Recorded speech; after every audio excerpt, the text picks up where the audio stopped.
Assalamualaikum warahmatullahi wabarakatuh.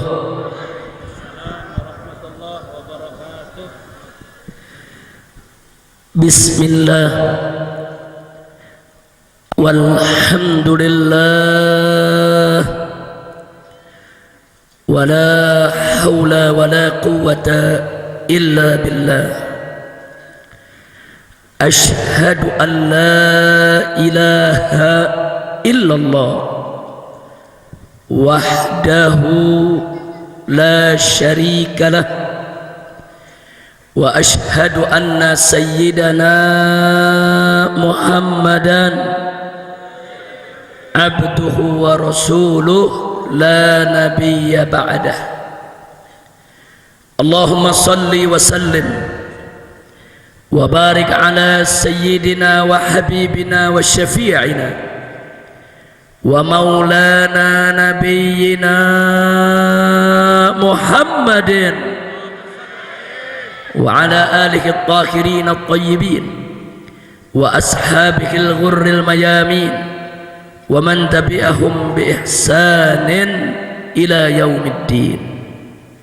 Saudara, tadi menjelang maghrib saya sampai masuk ke Tegal ini, saya bertemu dengan Ustadz Saifullah. Beliau bercerita yaitu tentang keinginan daripada beliau dan panitia untuk saya bisa menjelaskan tentang peran NU dan seluruh para pemudanya, yaitu dalam perjuangan melawan PKI.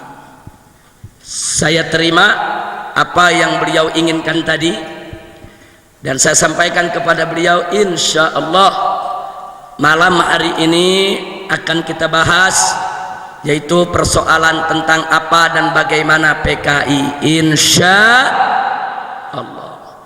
Karena memang kebetulan saya ingin sampaikan kepada segenap umat Islam, tahun ini secara gencar di mana-mana saya dan kawan-kawan sedang melakukan kampanye besar-besaran untuk mengantisipasi kebangkitan PKI di Indonesia. Bahkan sejak bulan Januari tahun 2015 sudah santer kedengaran dari istana bahwa sejumlah LSM komprador, sejumlah komunitas liberal termasuk di dalamnya Komnas HAM, Kontras dan Setara Institut secara resmi menyurati presiden, menggelar konferensi pers meminta agar Presiden Republik Indonesia Joko Widodo atas nama negara meminta maaf kepada PKI. Jadi ini bukan isu, saudara, bukan. Ini real. Jadi mereka tulis hitam di atas putih, ada surat, ada konferensi pers, dan terus kami turi, saudara.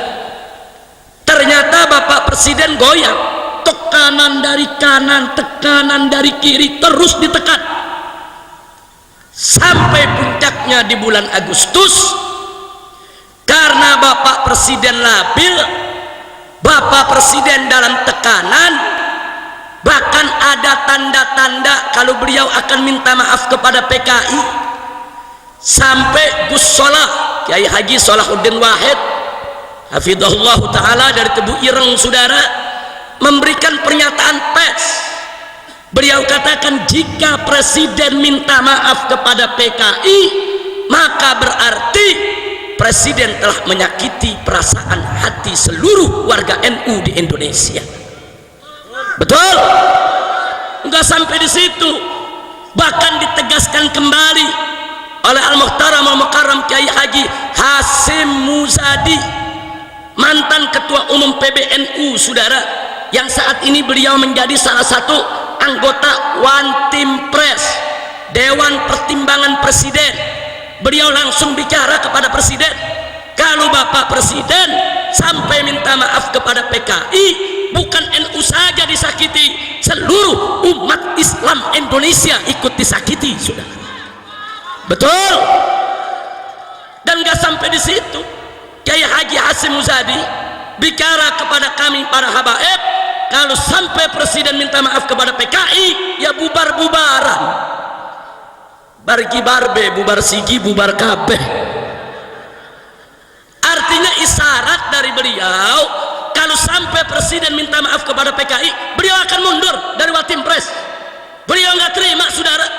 Ada urusan apa presiden meminta maaf sama PKI?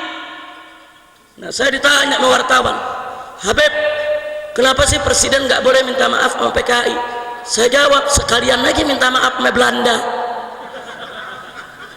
sekalian minta maaf sama Jepang, sekalian presiden pidato, Belanda maaf ya, dulu kami ngelawan, minta maaf, maaf dulu waktu anda menjajah kami nggak patuh, maaf Belanda, maaf kalau anda dulu nggak kerasan di negeri kami, minta maaf Belanda. Tanggung-tanggung amat minta maaf sama PKI, saudara. Bukan pada tempatnya, saudara. Tadinya kita pikir, saudara, sebelum bulan Januari ini cuman rumor, cuman isu. Ternyata tidak. Betul-betul presiden mau minta maaf kepada PKI, saudara. Akhirnya kami keliling, kami datang ke DPR, kami datang ke MPR, kami datang ke Panglima TNI, kami datang ke Kapolri, kami datang ke Pangkostrat, kami datang ke seluruh lembaga tinggi negara, saudara. Dan akhirnya tanggal 16 Agustus kami gelar parade tauhid yang diikuti oleh 500.000 umat Islam dari semua elemen, saudara. Ada NU-nya, ada Bansernya, ada Muhammadiyahnya, ada Persisnya, ada Wasdiyahnya. Rame-rame kita turun di Jakarta, kita putihkan di Jakarta, kita nyatakan haram presiden minta maaf kepada PKI, saudara. Takbir, sallu ala nabi. Nah, sekarang pertanyaannya, kenapa sampai kita haramkan? Ada orang protes, Habib Rizik jangan sembarangan bilang haram, kan ajaran Islam mengajarkan kita untuk saling memaafkan, minta maaf kepada orang, baik kita salah atau tidak salah. Kenapa Habib Rizik haramkan? Saudara, mereka yang bicara semacam itu tidak paham sejarah, mereka nggak ngerti sejarah, mereka tidak paham bagaimana dulu PKI, saudara, mengkhianati republik ini. Saudara, kenapa saat ini banyak generasi muda kita yang tidak paham tentang PKI, saudara? Sebelum saya uraikan sejarah PKI secara tuntas, catat baik-baik, saudara. Pertama, sebelum reformasi tahun 1998, saudara, pengkhianatan PKI itu masuk dalam kurikulum pendidikan nasional Indonesia, saudara. Dari SD sampai SMA, dari Sabang sampai Merauke, semua siswa-siswi, murid-murid pelajar Indonesia selalu diajarkan tentang pengkhianatan PKI di tahun 1948 dan di tahun 1965, saudara. Tapi begitu reformasi tahun 1998, pengkhianatan PKI hilang dari buku pelajaran, lenyap dari kurikulum, saudara. Yuk kita bertanya, apa yang harus kita tanyakan, saudara? Siapa itu orang kuat yang mampu menghapus PKI dari kurikulum, saudara? Kalau orang biasa, orang lemah, nggak bisa menghapus kurikulum PKI, saudara. Kurikulum PKI secara nasional dihapus sampai hari ini. Makanya pemuda-pemuda Indonesia, saudara, siapapun dia yang lahir di tahun 90-an, yang tahun 98 baru duduk di SD, sampai hari ini mereka tidak pernah mendapat pelajaran tentang pengkhianatan PKI. Mereka nggak tahu siapa PKI, saudara. Nggak sampai di situ.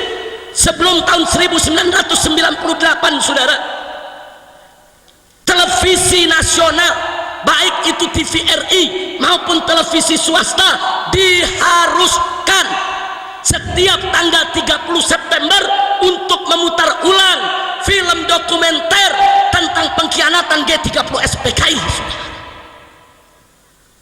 Tapi setelah reformasi 98, semua televisi tidak ada lagi yang berani untuk memutar film dokumenter. G30 SPKI dilarang. Pertanyaannya, siapa itu? Siapa yang punya kekuatan untuk melarang semua televisi, saudara? Itu bukan orang kecil, itu bukan orang biasa, itu orang kuat, baik secara keuangan, secara ekonomi, maupun secara politik, saudara. Kalau dia orang lemah, nggak bisa, saudara. Dia larang televisi sampai hari ini tidak berani untuk memutar kembali film dokumenter pengkhianatan PKI. Waktu film itu disetel dari Sabang sampai Merauke, di kampung-kampung orang lihat, orang dengar, orang tonton, orang tahu kebiadaban PKI, saudara. Yang ketiga, saudara, semenjak reformasi tahun 98, saudara, Anda tahu apa yang hilang dari tengah-tengah kita? Dulu sebelum tahun 98, setiap orang akan menjadi pejabat publik, mau jadi bupati, mau jadi wali kota, saudara, mau jadi gubernur, mau jadi anggota dewan, baik dari DPR tingkat pusat sampai daerah, wajib untuk mengikuti litsus, saudara. Ada litsus. Apa itu litsus? Penelitian khusus. Si calon pejabat diperiksa, saudara, bagaimana kaitannya dengan PKI dari semua aspek, saudara, baik kekerabatan, pertemanan, pergaulan, sampai kepada pemahaman dan ideologinya, saudara. Kalau teridentifikasi seorang calon pejabat ada paham-paham PKI, ditolak, nggak bakal dilantik, dibatalkan. Tapi sekarang, saudara, di DPR RI kita punya daftarnya, tidak kurang dari 100 anggota DPR RI. Mereka adalah orang-orang yang sampai hari ini tetap mengkampanyekan ideologi PKI. Bisa jadi anggota DPR RI, bahkan ada yang bangga, dia ledek kita semua, saudara. Dia masuk ke salah satu partai, kemudian masuk menjadi anggota DPR RI, saudara. Kemudian setelah itu menjadi ketua salah satu komisi di DPR RI, lalu dia buat buku, apa judulnya, saudara? Aku bangga jadi anak PKI. Enggak sampai di situ, dia bikin buku lagi dengan judul Anak PKI Masuk Parlemen. Maksudnya dia mau ledek kita semua, dia mau ledek kiai, dia mau ledek pesantren, dia mau ledek umat Islam. Aku anak PKI, mau apa? Aku sekarang di DPR, mau apa? Masya Allah, saudara, kita umat Islam tentu tidak memusuhi anak-anak PKI. Yang salahkan dulu orang tuanya, bukan anaknya. Dalam Islam tidak ada dosa keturunan, saudara. Tapi tolonglah anak-anak PKI tersebut, saudara, jangan lagi mengkampanyekan ideologi bapaknya. Sudahlah, mafat-tafat yang sudah berlalu biarkan dia berlalu. Bapaknya dulu salah, ya sudah salah, doakan saja semoga diampuni oleh Allah. Tinggal anak-anaknya jangan melanjutkan ideologinya, saudara. Ayo menyatu dengan umat Islam. Silakan mereka ikut NU, ikut Muhammadiyah, ikut majelis taklim, anak-anaknya masuk pesantren, biar besok bisa jadi ustadz, jadi kiai, saudara. Kita tidak memusuhi mereka, tidak. Saya juga tidak setuju kalau anak-anak keturunan PKI dipres, ditekan, dimusuhi, hak politiknya dikebiri, nggak boleh. Mereka punya hak ekonomi, hak politik, hak sosial yang tidak boleh kita ganggu. Tapi syarat, mereka tidak boleh lagi mengkampanyekan ideologi PKI. Mereka tidak boleh lagi memperjuangkan kebangkitan PKI. Mereka tidak boleh lagi menghidupkan PKI di Republik ini. Betul? Takbir. Sallu ala nabi. Jadi, saudara, pertanyaannya, siapa itu yang menghapus litsus itu dari DPR, saudara, dari pejabat publik, saudara? Itu bukan orang biasa. Kalau orang biasa nggak bisa menghapus litsus, saudara. Itu orang yang punya kekuatan politik, kekuatan ekonomi, kekuatan uang, saudara.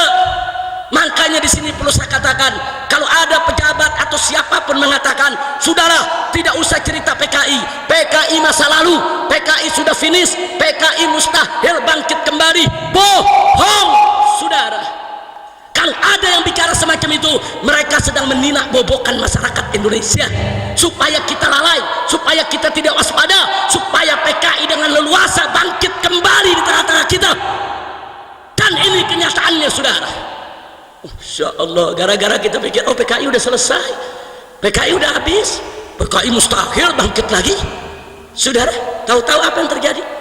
Kurikulum pengkhianatan PKI hilang dari sekolah, film dokumenter pengkhianatan PKI hilang dari televisi. Saudara, litsus penelitian khusus untuk calon pejabat saudara dihapuskan. Saudara, hati-hati saudara, mereka sedang menyusun kembali kekuatan saudara. Maka jangan salahkan saya kalau saya mengatakan, mereka mengatakan komunis sudah habis, komunis sudah selesai. Mereka sebetulnya sedang meninak bobokan kita supaya kita lalai, supaya kita tidak waspada.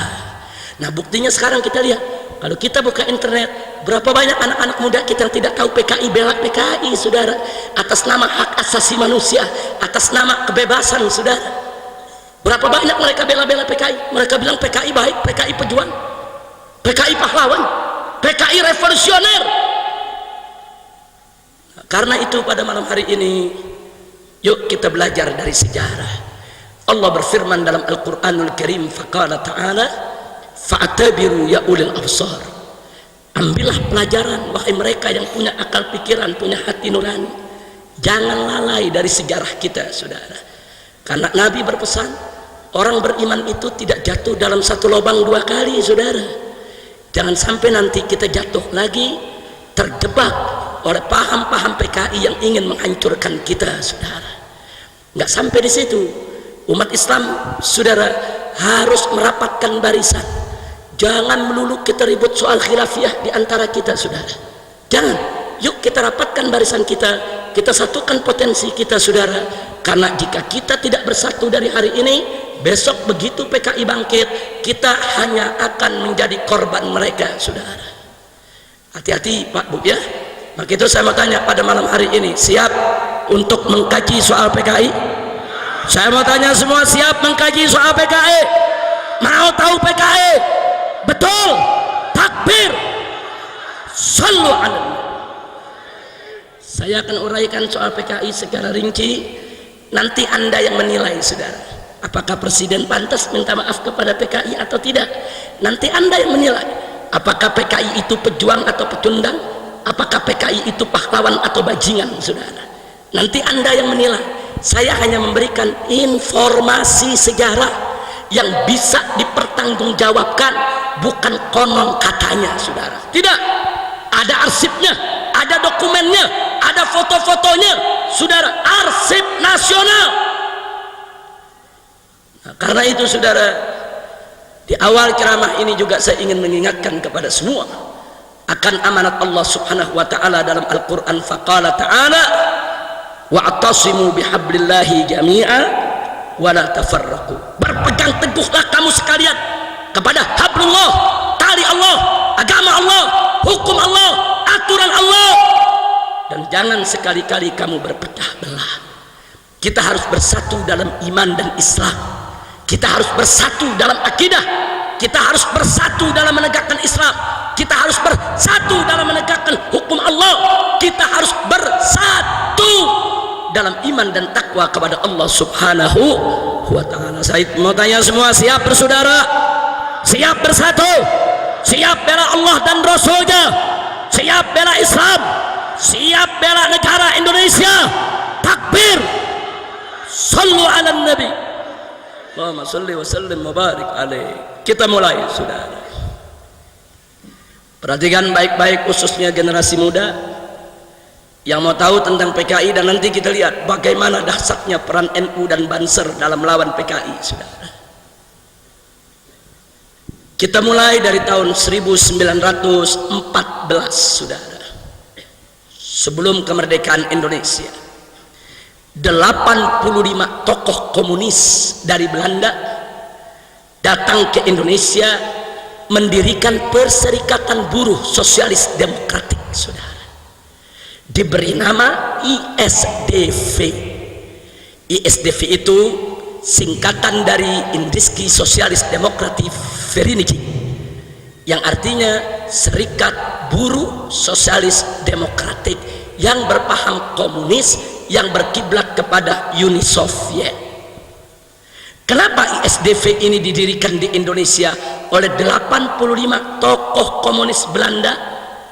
Karena Partai Sosialis di Belanda hendak menggoyang pemerintahan Hindia Belanda, saudara.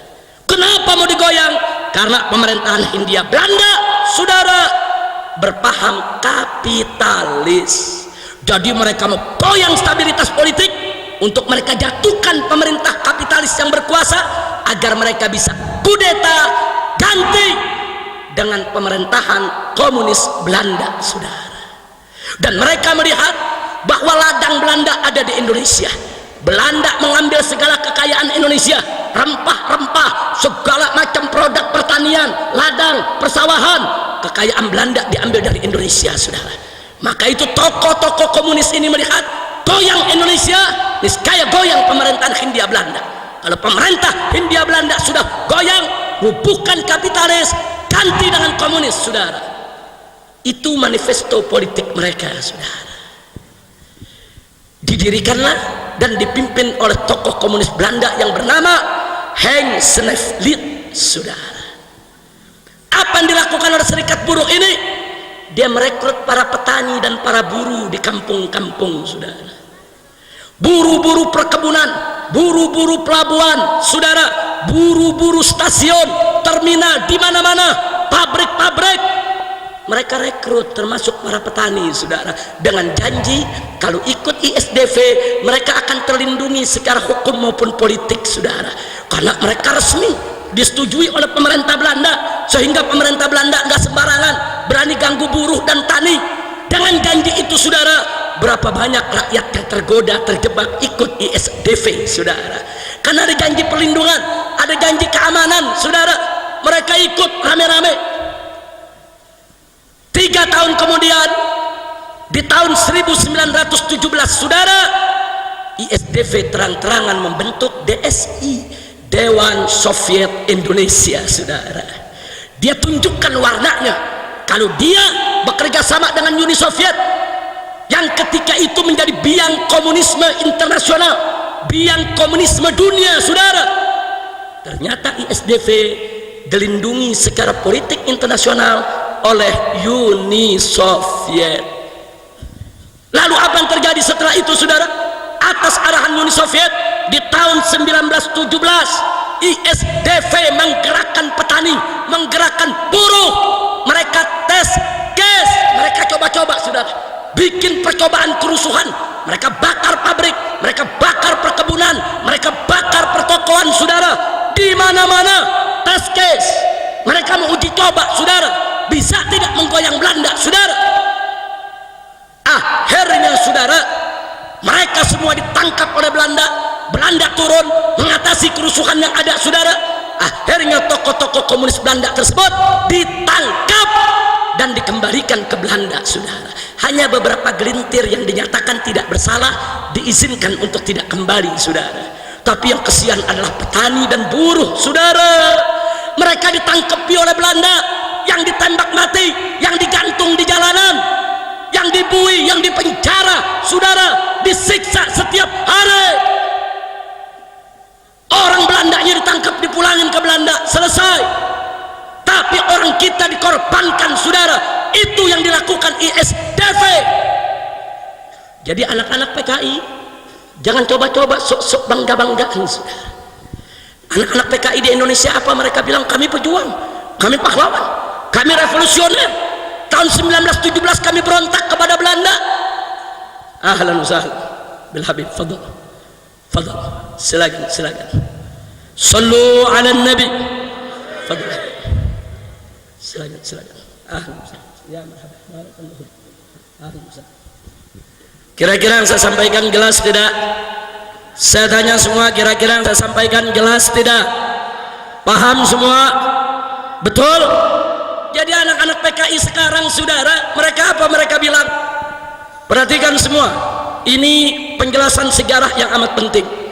Tolong perhatikan semua, jangan sampai luput dari perhatian. Jadi saudara, anak-anak PKI sekarang lewat internet apa mereka bilang? Kami pejuang, kami revolusioner. Dulu tahun 1917 kami lawan PKI, sebelum yang lain berani melawan PKI, kami yang sudah melawan PKI. Bohong. ISDV ketika itu melawan Belanda bukan untuk kemerdekaan Indonesia, bukan untuk kelahiran NKRI. Mereka melawan Belanda, saudara, hanya untuk menggulingkan pemerintahan kapitalis diganti dengan pemerintahan komunis. Mereka kerja untuk Belanda, mereka kerja untuk komunis Soviet, mereka kerja bukan untuk kemerdekaan Indonesia, saudara. Betul? Takbir. Makanya jangan tertipu, saudara, dengan pemutarbalikan sejarah. Makanya anak-anak muda yang gak baca sejarah, mereka pikir betul PKI pejuang, saudara. Tunggu dulu, suruh bicara sama yang ngerti sejarah, jangan mereka bicara sama yang tidak ngerti sejarah, saudara. Kira-kira jelas tidak? Paham semua? Baik, kita lanjutkan, saudara. Tahun 1917 setelah terjadi kerusuhan, ditangkap tokoh-tokoh Belanda, tapi ISDV tidak dibubarkan oleh Belanda, saudara. Dengan pertimbangan Belanda mencoba untuk memanfaatkannya karena sudah punya cabang sampai ke daerah, saudara. Akhirnya ISDV tetap diizinkan ada, tapi dalam kontrol ketat pemerintah Hindia Belanda. Nah, saudara, karena dikontrol, orang-orang Belanda memilih hanya menjadi pembina dan penasehat.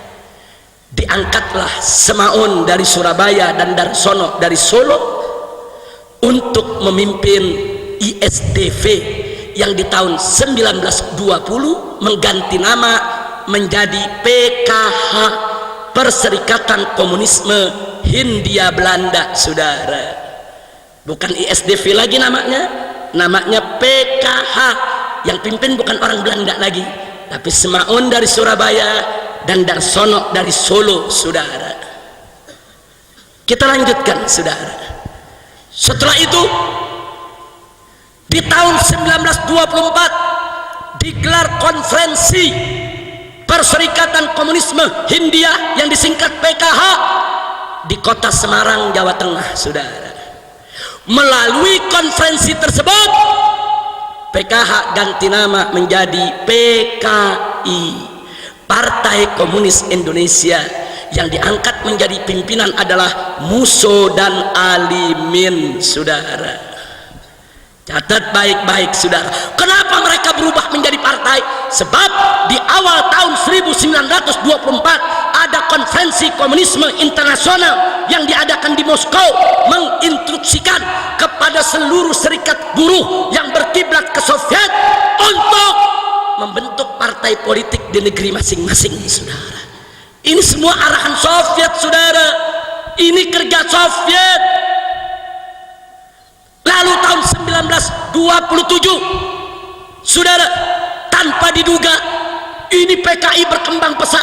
Setelah menjadi partai, makin banyak orang yang berminat, saudara, dengan aneka rakam janji. Kalau ikut PKI partai, nanti bisa jadi pejabat, nanti bisa jadi anggota dewan, nanti bisa jadi ini, bisa jadi itu, saudara. Buruh dan tani berbagai daerah rame-rame ikut kepada PKI, saudara. Nggak main-main, saudara. Akhirnya apa yang terjadi? Di tahun 1924 mereka lakukan kerusuhan besar-besaran, saudara, lebih besar dari tahun 1917. Mereka bakar terminal, mereka bakar stasiun, mereka lakukan sabotase kepada kantor-kantor pemerintah, mereka bakar perkebunan, mereka bakar hutan, mereka bikin kekacauan di mana-mana. Buruh-buruh mogok kerja, saudara, dibikin kekacauan. Pemerintah Hindia Belanda marah besar, diturunkan tentara sebanyak-banyaknya untuk mengatasi para buruh dan tani, dan akhirnya kerusuhan itu bisa diatasi oleh Belanda. Bagaimana pimpinan PKI, saudara? Musso dan Alimin dibuang ke Moskow, bukan di penjara, saudara. Dibuang ke Moskow atas permintaan Uni Soviet. Di Moskow dia punya rumah, di Moskow punya mobil, di Moskow dia dapat gaji, saudara. Agen KGB, agen rahasia Uni Soviet. Lalu bagaimana dengan rakyat, petani dan buruh, saudara, yang diprovokasi, yang dihasut untuk melakukan kerusuhan? Mereka diberondong oleh Belanda, dibantai oleh Belanda, dibunuh oleh Belanda. Berapa ribu yang mati? Dan 13.000 orang ditangkap, dibuang ke Irian, Papua sana, saudara. Dipaksa kerja keras, rodi, Nggak sampai di situ, petani-petani ditangkapi, ditembak satu persatu, mayatnya digantung di jalan-jalan, saudara. Insya Allah. Jadi di sini juga anak-anak PKI jangan coba-coba mengatakan kami pejuang, kami revolusioner. Dulu orang-orang tua kami melawan Belanda. Dulu PKI melawan Belanda bukan untuk memerdekakan Indonesia. Dulu PKI melawan Belanda, saudara, mereka hanya menjadi alat Uni Soviet untuk menggulingkan pemerintahan kapitalis di Eropa untuk diganti dengan pemerintahan komunis. Buruh dan tani hanya dijadikan korban, buruh dan tani hanya dijadikan bemper. Kurang ajar ini PKI, saudara. Begitu saya mau tanya semua yang dari sini, kalau gitu PKI likik tidak? Likik tidak? Mengorbankan rakyat, buruh, petani jahat tidak? Zalim tidak? Itu yang mereka lakukan, saudara. Baca manifesto PKI, mana ada untuk memerdekakan Indonesia? Enggak ada, saudara. Akhirnya di tahun 1927, setelah PKI melakukan kerusuhan besar, dibubarkan oleh Belanda, saudara. Sejak saat itu finish PKI tidak ada, saudara. Bagaimana nasib Musul Alimin? Tinggal di Uni Soviet, saudara.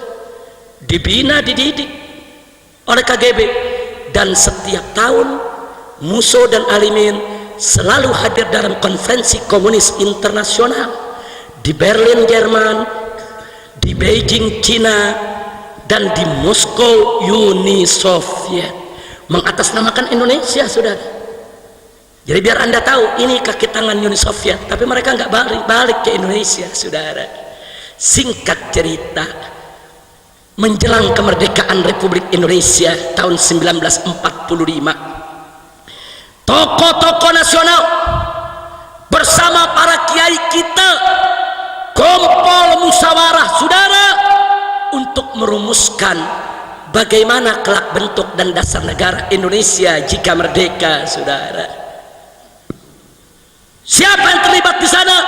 Satu, almarhum wal maghfurullah Kiai Haji Abdul Wahid Hashim, putra pendiri NU, Hadratus Syekh Al-Alimul Allamah Kiai Haji Hasim Asy'ari radhiyallahu taala anhu wa an jami'il muslimin.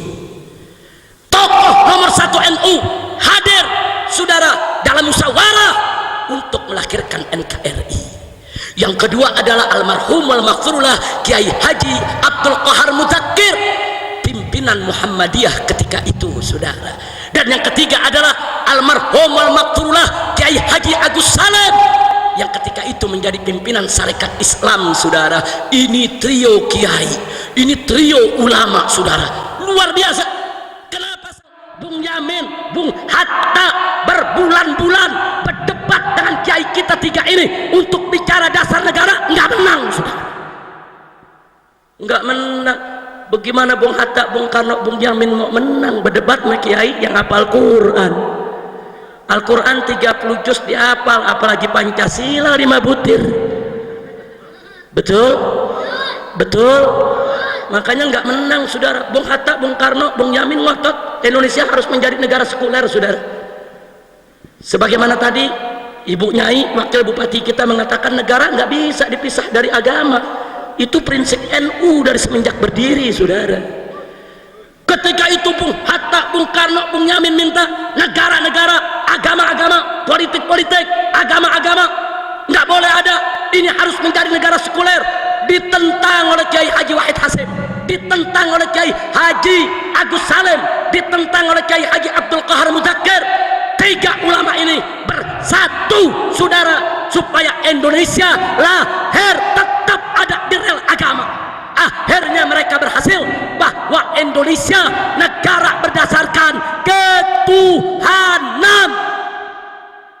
Bahkan ketika itu, saudara, pada tanggal 22 Juni tahun 1945, yang disepakati oleh para founding father, para pendiri bangsa Indonesia adalah Indonesia berdiri atas dasar ketuhanan dengan kewajiban menjalankan syariat Islam bagi pemeluk-pemeluknya, tidak dipaksa buat orang di luar Islam. Tapi pada tanggal 17 Agustus, begitu kita merdeka, Jepang tidak terima ada syariat, saudara. Ditekan Bung Karno, ditekan Bung Hatta, ditekan Bung Yamin supaya syariatnya dihapus, saudara. Akhirnya tanggal 18 Agustus digelar lagi sidang. Sayang sejuta sayang, saya harus kabarkan kepada masyarakat NU yang ada di Tegal, begitu digelar musyawarah kembali, trio ulama enggak diundang lagi, saudara.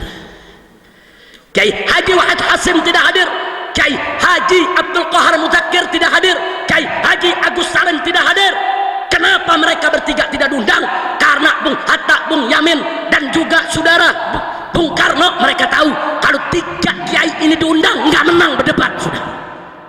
Mereka udah tahu kok, berbulan-bulan berdebat sama kiai soal dasar negara, saudara, nggak menang. Akhirnya ketuhanan diganti, ketuhanan dengan kewajiban menjalankan syariat Islam bagi pemeluk-pemeluknya, dengan kewajiban dan seterusnya dicoret, dihapus, saudara. Hanya tinggal ketuhanan. Tapi ketika itu orang-orang NU yang hadir, walaupun tidak sekaliber Kiai Hasim, Kiai Wahid Hasim, orang-orang Muhammadiyah yang hadir termasuk Ki Bagus, saudara, mereka protes, mereka tentang, terjadi perdebatan. Akhirnya kelompok Islam mengalah, tapi dengan syarat boleh dihapus dengan kewajiban menjalankan syariat Islam bagi pemeluk-pemeluknya, tapi syarat ketuhanannya ditambah yang Maha Esa. Bung Karno setuju, Bung Hatta setuju, saudara. Begitu juga Bung Yamin. Jepang juga nggak keberatan, saudara. Inilah, saudara, inilah pertolongan Allah.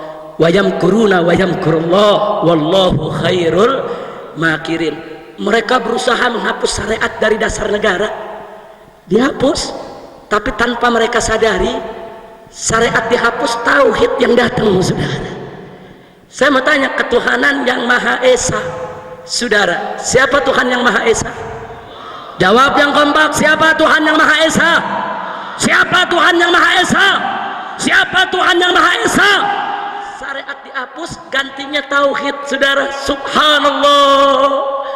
Jepang nggak sadar, saudara, syariat hilang, diganti tauhid, naik pangkat, saudara. Alhamdulillah. Itu cerdasnya orang NU dulu, itu cerdasnya orang Muhammadiyah dulu, itu cerdasnya para kiai dulu yang berjuang untuk mendirikan negara Republik Indonesia. Bagus tidak? Bagus tidak? Saya tanya, kalau begitu jasa NU dalam mendirikan NKRI besar tidak? Besar tidak? Nggak bisa dihapus dari lembaran sejarah, saudara. Tanpa NU jangan mimpi NKRI ini hadir, tanpa NU jangan mimpi Pancasila itu ada, saudara. Tanpa NU jangan mimpi dasar negara kita ketuhanan yang Maha Esa. Dengan izin Allah Subhanahu wa Ta'ala, dengan rahmat dan berkahnya, NU Muhammadiyah Syarikat Islam saat itu bersatu untuk melahirkan NKRI yang berdasarkan ketuhanan yang Maha Esa. Sekali lagi bersyukur, alhamdulillah. Kira-kira jelas tidak? Nah, saya mau tanya, ada PKI ikut rapat? Nggak ada. Ada PKI ikut musyawarah? Enggak ada, saudara. PKI udah bubar. Musuh Arimin ada di Soviet, saudara. Enggak ada mereka ikut merumuskan lahirnya negara kesatuan Republik Indonesia. Enggak ada PKI ikut rapat, enggak ada PKI ikut musyawarah, enggak ada PKI ikut sidang melahirkan negara. Tidak ada. Yang melahirkan negara Republik Indonesia adalah saudara Kiai Haji Wahid Hasim, Kiai Haji Abdul Qahar Mudzakkir, Kiai Haji Agus Salim, Bung Karno, Bung Hatta, Bung Yamin, dan kawan-kawan yang ikut dalam sidang BPPKI, saudara. Itu yang melahirkan Republik Indonesia. Tidak ada PKI. Kira-kira jelas tidak? Paham tidak? Alhamdulillah. Ada PKI ikut dalam melahirkan Republik? Ada, saudara. Lanjut. Panjang ini. Lanjut jangan. Udah malam. Udah terus. Mau hujan. Warabobo. Lanjut. Nih bisa panjang sampai pagi nih. Boleh sampai pagi? Boleh sampai pagi? Ente sampai pagi, aneh pulang. Masya Allah. Baik, kita lanjutkan, saudara. Tibalah kemerdekaan Republik Indonesia. pada tanggal 17 Agustus tahun 1945. Begitu kita merdeka, saudara, membentuk pemerintahan, tidak ada satu PKI pun yang dilibatkan dalam pemerintahan, saudara. Yang terlibat dalam pemerintahan adalah tokoh-tokoh nasional dan para ulama, para kiai dari NU, Muhammadiyah dan Sarekat Islam. Mereka yang dilibatkan, saudara, dan mereka sepakat Soekarno sebagai presidennya, Bung Hatta sebagai wakilnya, walaupun belum ada pemilu, saudara. Ketika itu belum ada pemilu, saudara, tapi mereka sepakat untuk menyelamatkan negara, di mana Bung Karno, Bung Hatta mendapatkan tugas untuk menjaga stabilitas negara, menjaga kedaulatan kemerdekaan Republik Indonesia sampai bisa digelarnya pemilihan umum, saudara. Bagus tidak? Saya tanya umat Islam, kompak begitu? Bagus tidak? Bagus tidak? Siap kompak semua? Takbir! Kita kompak merdeka, saudara. Makanya jangan berpecah belah. Baik, saudara. Akhirnya, saudara, tokoh PKI dari Uni Soviet bulan Oktober pulang dari Moskow, saudara. Mereka pulang dari Moskow dengan Indonesia merdeka, saudara. Rame-rame mereka pulang. Mereka kumpulkan mantan-mantan tokoh PKI. Mereka menghadap ke Bung Karno. Mereka minta dilibatkan di dalam kekuasaan, saudara. Mereka merasa diri mereka masih besar. Mereka merasa mereka punya anggota di mana-mana. Tapi ditolak oleh Bung Karno dan kawan-kawan, saudara. Siapa mereka? Datang-datang minta kekuasaan. Unyil. Jadi saya tanya, kalau begitu Bung Karno menolak, bagus tidak? Bagus tidak? Ditolak. Nah, perhatikan, ini urusan Tegal ini, saudara. Ini urusan Tegal nih. Apa yang saya mau sampaikan, saudara? Begitu PKI ditolak, saudara, yang pertama PKI lakukan, mereka membangun gerakan bawah tanah, saudara. Di antara yang mereka bangun di Tegal ini, saudara, saya sebut di Tegal. Satu, mereka bentuk API, Angkatan Pemuda Indonesia. Dua, mereka bentuk AMRI, saudara, Angkatan Muda Republik Indonesia. Mereka bentuk di Tegal sampai ke Selawi, saudara. Mereka bentuk di Tegal, lurah-lurah dan camat-camat mereka datangi. Mereka paksa untuk ikut PKI. Yang nggak mau mereka ancam untuk dibunuh. Ada lurah di Tegal yang diculik dibunuh, camat di Tegal yang diculik dibunuh, saudara, karena tidak mendukung PKI. Bukan hanya di Tegal, termasuk di Banten, saudara. Bahkan di Banten mereka rebut Kabupaten Tangerang. Mereka tangkap, saudara, bupatinya. Mereka usir, yaitu, saudara, bupatinya adalah Agus Patmanegara. Nggak sampai di situ, satu tokoh nasional di wilayah Tangerang karena tidak setuju dengan PKI dibunuh, yaitu Otto Iskandar Dinata, saudara. Mereka bunuh. Yang tidak dukung PKI mereka bunuh. Kenapa mereka menciptakan teror dari Tegal ke Brebes, ke Banten, ke Tangerang, saudara? Supaya Bung Karno goyang, nerima mereka dalam kekuasaan.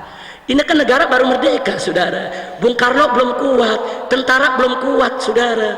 Modal Bung Karno dukungan NU, modal Bung Karno dukungan Muhammadiyah, modal Bung Karno dukungan Sarekat Islam, saudara.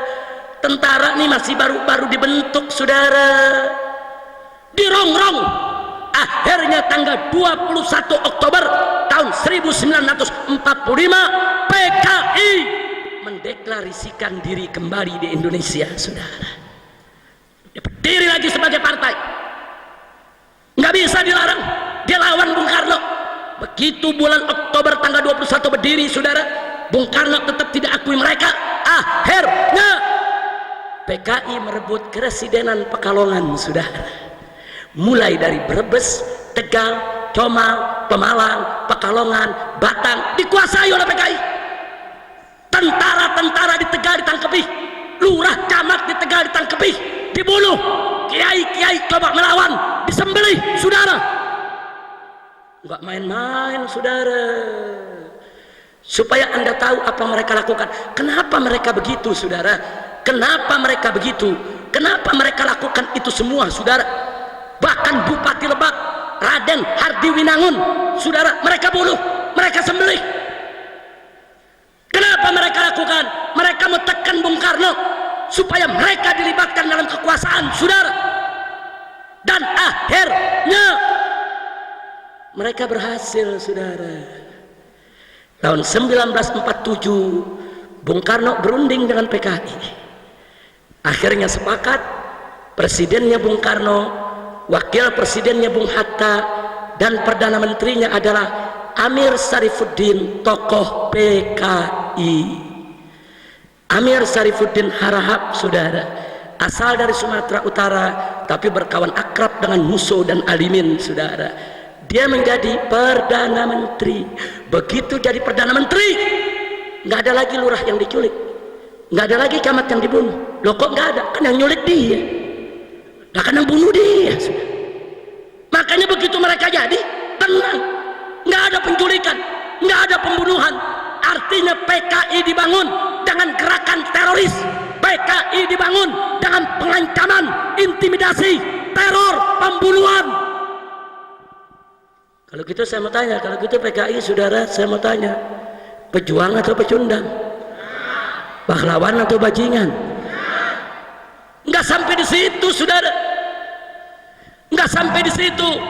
Cirebon mereka serbu, tentaranya mereka tangkapi, semua senjatanya mereka lucuti, sampai Istana Langkat di Sumatera Utara, saudara, mereka serbu, sultannya mereka bunuh, keluarganya mereka bantai, harta bendanya semua mereka rampas. Mereka halalkan untuk merampas harta benda siapa saja yang tidak sejalan dengan mereka. Insya Allah. Jadi PKI saat itu di Jawa Tengah cukup kuat, saudara. NU di Jawa Tengah ketika itu cukup terjepit, saudara, tapi NU tetap solid. Pembelaannya terhadap ulama luar biasa, khususnya para pemuda Ansor dan Banser, saudara. Lanjut. Para ulama marah, NU marah, Muhammadiyah marah, Syarikat Islam marah, protes. Kenapa PKI bisa menjadi perdana menteri, saudara? Tapi Bung Karno menenangkan. Bung Karno ini orangnya baik, husnudzon, berpikir untuk negara. Apa kata Bung Karno? Kalau mereka bisa kita rangkul untuk kedaulatan negeri kita, kenapa tidak? Ini Belanda ngancam mau datang lagi. Jangan sampai nanti Belanda datang kita pecah belah. Sudahlah kita rangkul, yang penting kita bersatu untuk lawan Belanda, saudara. Ingat, Bung Karno, saudara, ketika itu posisinya masih lemah, baru merdeka. Jadi Bung Karno harus berpikir panjang untuk tidak menciptakan konflik sesama anak bangsa, saudara. Wajar, makzur, nggak bisa disalahkan saat itu putusan Bung Karno, saudara. Jelas tidak? Tapi akhirnya PKI memanfaatkan kesempatan. Sepanjang tahun 1947, saudara, begitu Amir Sarifuddin menjadi perdana menteri, saudara, itu kepala-kepala dinas di pegawai negeri sipil diganti dengan kader-kader PKI, komandan-komandan polisi, komandan-komandan tentara diganti dengan kader-kader PKI. PKI masuk angkatan darat, PKI masuk angkatan laut, PKI masuk angkatan udara, PKI masuk ke pegawai negeri, semua angkatan PKI masuk, saudara. Marah para ulama, saudara, tapi ditenangkan oleh Bung Karno. Ulama minta supaya PKI ini kabinetnya dibubarkan, tapi Bung Karno nggak bisa kerjakan itu, saudara. Tekanan PKI terlalu kuat. Akhirnya kesempatan itu datang. Tanggal 17 Januari tahun 1948, pemerintah Indonesia melakukan perjanjian dengan pemerintah Belanda. Dalam perjanjian Renville, saudara, keputusannya merugikan Indonesia, merusak kedaulatan bangsa. Akhirnya ulama tidak tahan, rame-rame datang ke Bung Karno, termasuk Bung Hatta, mengancam Bung Karno, kalau kabinet PKI tidak dibubarkan, Amir Sarifuddin tidak diberhentikan, kami semua mundur dari kabinet Soekarno, saudara. Karena diancam, Soekarno tidak punya pilihan. Amir Sarifuddin diberhentikan dari Perdana Menteri. kabinetnya dibubarkan, saudara. Lalu siapa jadi Perdana Menteri? Bung Hatta merangkap Perdana Menteri, di samping beliau menjadi wakil presiden. Lalu apa yang dilakukan oleh Bung Hatta, saudara? Atas desakan NU, atas desakan Muhammadiyah, atas desakan Sarekat Islam, Bung Hatta, saudara, meluncurkan politik RERA. Apa itu RERA? Re-nya reorganisasi, R-nya rasionalisasi. Maksudnya apa? Semua kader PKI di pegawai negeri sipil diberhentikan oleh Bung Hatta. Semua komandan tentara, komandan polisi yang berasal dari kader PKI diberhentikan, dibersihkan habis-habis negara ini dari unsur-unsur PKI. Bagus tidak? Bagus tidak? Dan Soekarno menyetujui itu, saudara, karena itu permintaan para ulama, saudara. Lalu apa yang terjadi setelah itu, saudara? PKI marah, saudara. Digelarlah pada bulan Agustus tahun 1948 Kongres PKI secara besar-besaran, saudara. Hasilnya, saudara, tanggal 5 September Musso datang menghadap ke Bung Karno. Apa Musso bilang? Kami PKI minta kepada presiden untuk berkiblat kepada Uni Soviet. Nggak apa-apa PKI nggak masuk dalam kekuasaan, tapi kiblat Indonesia harus ke Uni Soviet, saudara. Dijawab oleh Bung Karno, kami baru merdeka dari Belanda, bagaimana mungkin kedaulatan kami gadaikan kepada Uni Soviet? Mustahil.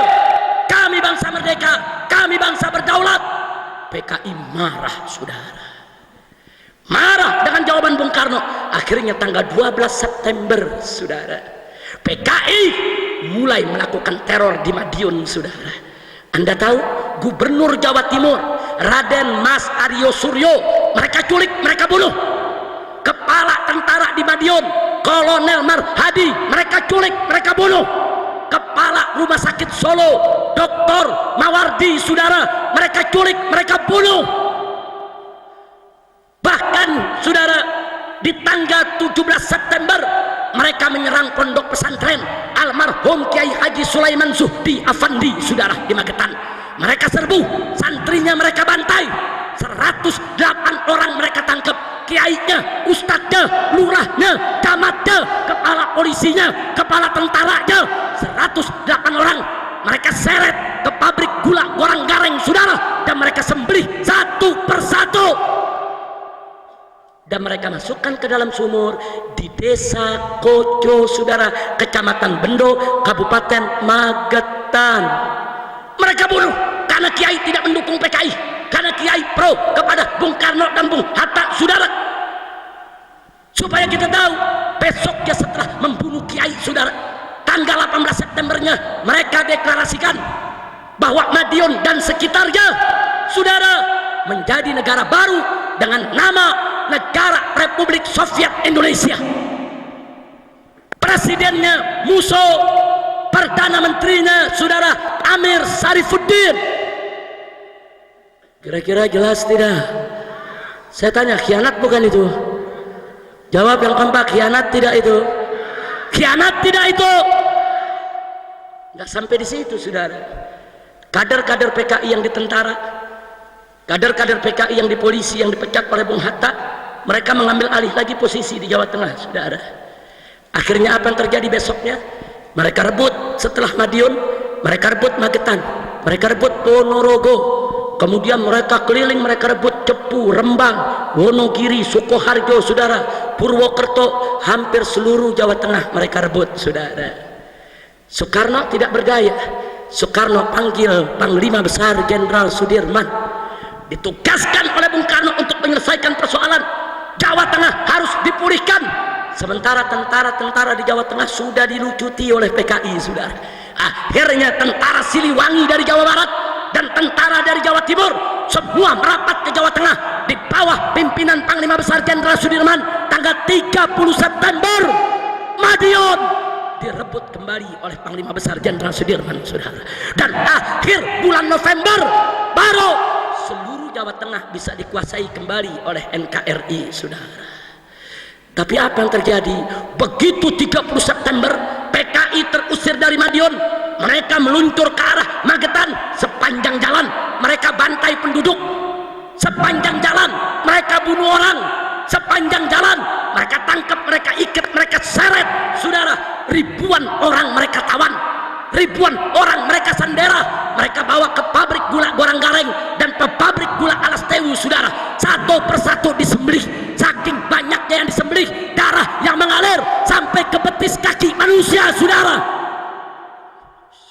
ini PKI ini. Saudara, kiai dibunuh, pesantren dibakar, jenderal dibunuh, pejabat dibunuh. Ini PKI. Tapi alhamdulillah saudara, bulan November Muso Alimin tertangkap dan dihukum mati, dieksekusi oleh tentara. Saudara, dan seluruh Jawa Tengah akhirnya bisa diambil alih kembali. Alhamdulillah. Saya mau tanya jujur, kira-kira PKI kalau udah begitu pantasnya dibubarin tidak? Jujur jawab yang kompak. Bubarin jangan? Bubarin jangan? Khianat tidak? Zalim tidak? Biadab tidak? Tapi sayang, sejuta sayang, Bung Karno memutuskan tidak membubarkan PKI. Saudara, NU protes, Muhammadiyah protes. Apa jawab Bung Karno? Yang salah kan yang di Madiun, PKI yang lain kan nggak terlibat. Jangan kesalahan sebagian oknum dilimpahkan kepada semua PKI. Itu alasan Bung Karno. Saudara, akhirnya PKI tidak dibubarkan, melainkan PKI menggelar kongres kembali tahun 50 dan mengganti kepemimpinan. Saudara, karena Muso udah dihukum mati, Alimin udah dihukum mati, kali ini yang memimpin adalah DN Aidit, Dipo Nusantara Aidit. Saudara, dan satu lagi adalah Nyoto. Tahun 50 saudara, mereka menjadi pimpinan PKI. Apa yang mereka buat saudara? Ini mereka habis berontak, habis bunuh orang, habis bantai kiai. Bagaimana caranya supaya rakyat melupakan itu saudara? Mereka tahu rakyat cinta Bung Karno, rakyat hormat Bung Karno. Akhirnya mereka memakai politik, jilat habis-habisan Bung Karno. Saudara, mereka pakai politik menjilat. Saudara, mereka jilat, mereka banggakan Bung Karno, mereka puji-puji Bung Karno, segala program Bung Karno mereka dukung. Tidak ada mereka tolak. Siapa nyerang Bung Karno mereka lawan habis-habisan, dan mereka berhasil mengambil hati Bung Karno. Saudara, akhirnya Bung Karno sangat akrab kepada mereka, sehingga akhirnya mereka diizinkan untuk ikut pemilihan umum pertama di Indonesia tahun 1955. Begitu ikut pemilu, mengejutkan, mereka menang jadi 4 besar. Saudara, ketika itu 4 besar partai saudara yang menang pemilu. Saudara, NU, Masyumi, PNI partainya Bung Karno, dan PKI. 4 besar. Saat itu saudara yang milih PKI 1.500.000 orang. Itu anggota PKI di Indonesia. Saudara, di tahun 55 mereka bisa bangkit lagi. Saudara, akhirnya setelah pemilu 55 saudara, di tahun 57 ulama melihat PKI ini berbahaya. PKI ini masuk ke kampung-kampung, menipu orang, menjebak orang, menyerang agama, saudara, menyerang kaum sarungan, menghina kiai. Akhirnya digelarlah Musyawarah Ulama Indonesia di Palembang pada tahun 1957. Saudara, hasilnya meminta kepada Presiden Bung Karno untuk membubarkan PKI. Tapi sayang sejuta sayang, permintaan para ulama tidak dikabulkan oleh Bung Karno. Saudara, alasan Bung Karno, PKI baik, PKI sudah insaf, PKI sudah sadar, PKI nggak melakukan kesalahan lagi, mereka dukung program kita semua, kenapa mesti dibubarkan? Akhirnya tahun 1958 segelintir tokoh agama bergabung dengan segelintir tentara yang kecewa kepada Bung Karno karena memanjakan PKI. Mereka mengoreksi Bung Karno dengan terjadi pemberontakan PRRI di Sumatera. Saudara, sebetulnya itu pemberontakan koreksi terhadap Bung Karno. Sejumlah saudara militer dan sejumlah tokoh agama nggak terima Bung Karno begitu manjakan PKI, begitu beri kesempatan kepada PKI. Tapi PRRI tidak kuat. Saudara, dia hanya sekedar koreksi, akhirnya bisa diatasi. Saudara, lalu apa yang terjadi saudara setelah itu? Tahun 1958 saudara, Nah, setelah terjadi pemberontakan daripada PRRI, saudara, tahun 58, saudara, PKI makin dimanjakan oleh Bung Karno. Bahkan di tahun 1960, boro-boro Bung Karno mau terima saran ulama dan kiai, bahkan Bung Karno meluncurkan politik Nasakom, Nasional Agama Komunis. Kiai di kampung-kampung dibujuk oleh Bung Karno, ini tujuannya baik, ini untuk persatuan, ini PKI sudah sadar. Saudara, ya, sebagian ada yang terbujuk dan terayu, sebagian lagi tidak, saudara. Di tahun yang sama, Partai Masyumi, itu singkatan dari Majelis Syuro Muslimin Indonesia, menolak politik Nasakom. Hasilnya tanggal 17 Agustus 1960, Masyumi dibubarkan oleh Bung Karno, saudara. PKI minta bubarkan ini, yang nggak terima Nasakom. PKI bela Nasakom habis-habisan, sudah. Makanya tadi saya katakan PKI berhasil menggunakan politik ngejilat Bung Karno habis-habisan, saudara. Masyumi dibubarkan. Bahkan di tahun 1962, 2 orang tokoh PKI diangkat oleh Bung Karno sebagai Menteri Besar Penasehat Presiden, yaitu DN Aidit dan Nyoto, saudara. Akhirnya tahun 1963, di dalam rapat kabinet, 2 menteri PKI mendesak Bung Karno untuk mengganyang Malaysia, untuk perang lawan Malaysia, saudara. Tentara menolak, NU menolak, Muhammadiyah menolak, Syarikat Islam menolak. Kenapa harus perang dengan Malaysia? Saudara serumpun, seagama, tapi PKI tetap ngotot. Pengaruh PKI sangat kuat, saudara. Kenapa PKI ngotot? Karena ada instruksi dari Uni Soviet bahwa Partai Komunis Malaysia lemah, mau dibubarkan oleh pemerintah Malaysia, maka itu Malaysia harus digoyang. Kalau Malaysia digoyang, Partai Komunis Malaysia tidak bubar, saudara. Luar biasa liciknya, saudara. Enggak sampai di situ, sengaja dijorokin Bung Karno untuk perang dengan Malaysia, karena mereka punya program lain, saudara. Mari kita lanjutkan, saudara. Begitu sudah perang dengan Malaysia, tentara diturunkan, personel kurang, PKI mengajukan proposal kepada Bung Karno, saudara. Bapak Presiden, kami PKI siap membantu Presiden. Tentara kita nggak cukup, tentara kita nggak cukup. Maka itu kami ajukan proposal, bentuklah angkatan kelima. Sudah punya 4 angkatan, ada angkatan darat, angkatan udara, angkatan laut, angkatan kepolisian. Kita perlu angkatan kelima, yaitu angkatan buruh dan tani, saudara. Buruh dan tani yang terdidik hanya buruh dan tani PKI, saudara. Buruh dan tani yang ngerti organisasi hanya buruh dan tani PKI, saudara. Dan Soekarno mengabulkan itu, saudara. Kalau Anda jalan-jalan ke Jakarta, mampir sebentar di Menteng Perapatan, saudara. Di sana ada patung tani. Petaninya bawa bedil laras panjang dan bawa pistol pendek di pinggangnya, saudara. Petani bawa pacul, bukan bawa pistol, saudara. Itu patung PKI yang dibuat di zaman Bung Karno sebagai lambang kejayaan PKI. Sampai hari ini patung itu masih tetap bercokol di Jakarta, saudara. Jadi kita bicara ada fakta, kita nggak bicara konon katanya, saudara. Buka sejarah, saudara. Lalu apa yang terjadi? GPII, Gerakan Pemuda Islam Indonesia, saudara, tidak terima, saudara, adanya angkatan kelima, karena itu angkatan PKI. Akhirnya PKI marah, tekan Bung Karno, GPII dibubarkan, saudara. Jadi ulama minta PKI yang dibubarin ke Bung Karno, bukan PKI. Masyumi, GPII, saudara, nggak sampai di situ, saudara. Bahkan di awal tahun 1964, Partai Murba itu partainya mantan-mantan PKI, sudah. Dulu mereka ikut PKI, setelah mereka lihat kelikikan PKI, kejahatan PKI, mereka keluar. Mereka bikin partai baru namanya Murba. Murba itu adalah musyawarah rakyat banyak, saudara. Disingkat Murba. Murba memberitahu kepada Presiden Soekarno, hati-hati angkatan kelima PKI untuk kudeta, untuk berontak. Supaya Bung Karno menolak, membatalkan itu program. Bung Karno nggak mau tahu. Akhirnya Partai Murba dibubarkan juga. PKI senang, saudara. Tahun 65 ini bagian akhir, saudara. Masuk tahun sebelum tahun 65, saudara. Begitu Masumi dibubarkan, kemudian GPII dibubarkan, Murba dibubarkan, banyak ulama protes saudara, tahun 63 64. Ulama protes rame-rame. PKI tekan Bung Karno, tangkap itu semua kiai yang protes, dan akhirnya kiai-kiai ditangkepi saudara.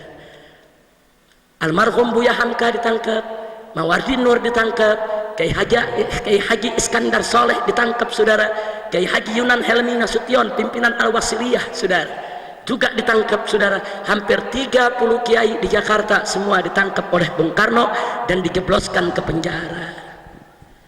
Saat itu saudara PKI melihat musuh-musuhnya udah bubar, Masumi sudah bubar, GPII sudah bubar, PSI bubar saudara, Murba bubar saudara, kiai-kiai udah banyak ditangkap saudara. Bagi PKI tinggal satu musuhnya, tentara saudara. Bagaimana cara menghabisi tentara? Bunuh jenderal-jenderalnya saudara. Kalau jenderal-jenderalnya dibunuh, tentara akan kucar-kacir berantakan saudara.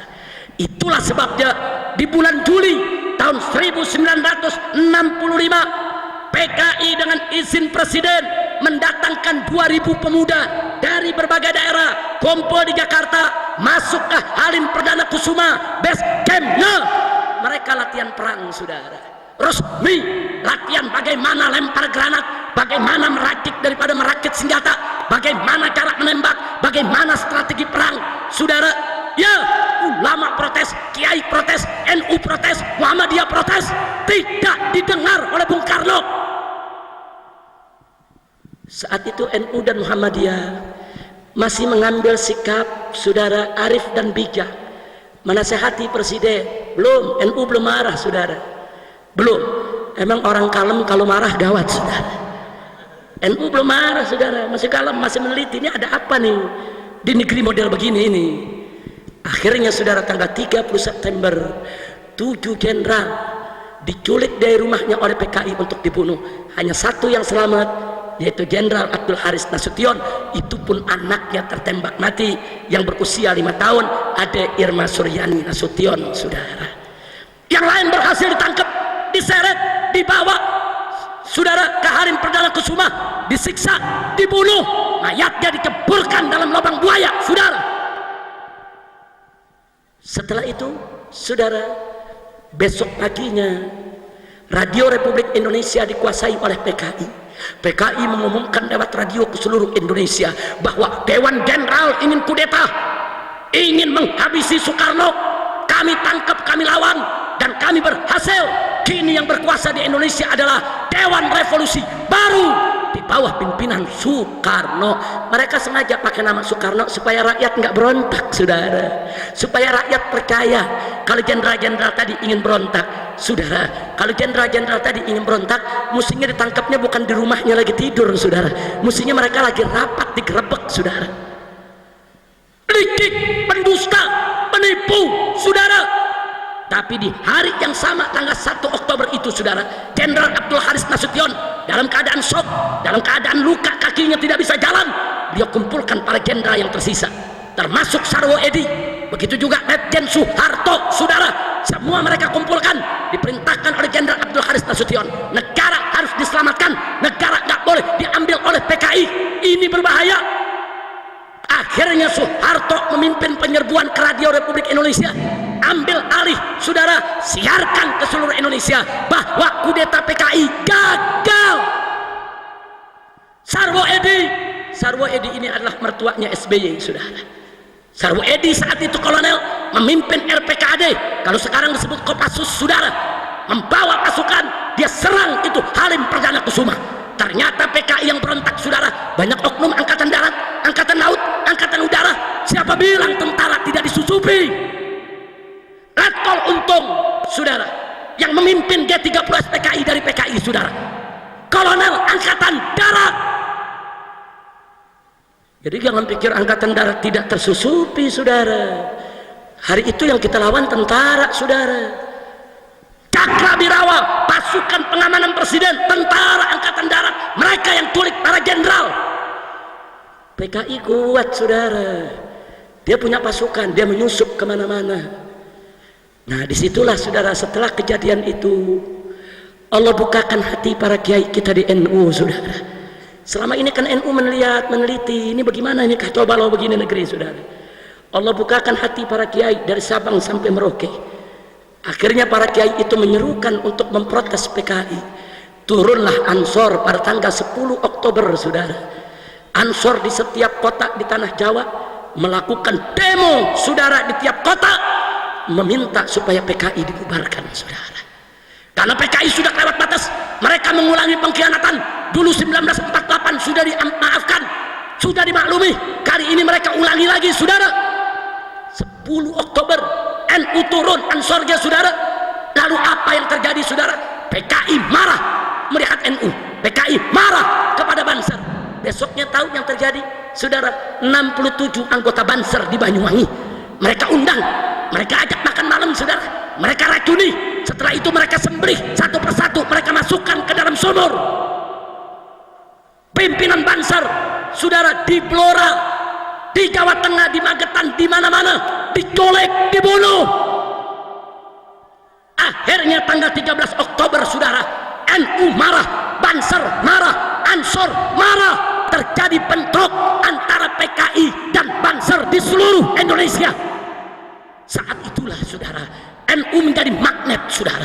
NU menjadi magnet saat Muhammadiyah sudah putus harapan, saudara.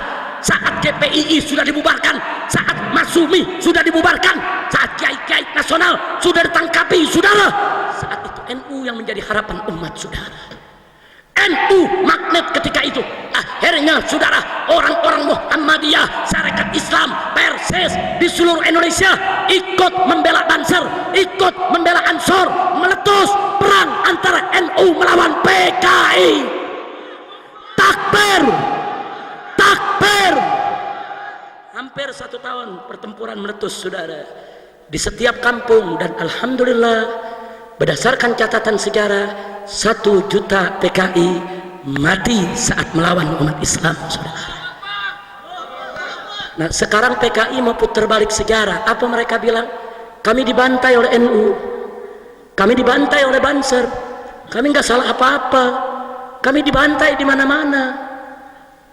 Nih PKI lagi putar balik sejarah, nih, saudara.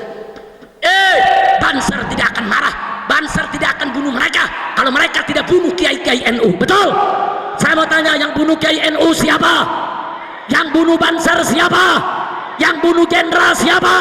Yang bakar pesantren siapa? Yang khianat kepada negara siapa? Jadi kalau Banser marah, wajar tidak? Ansor marah, wajar tidak? Takbir. Sallu ala Nabi.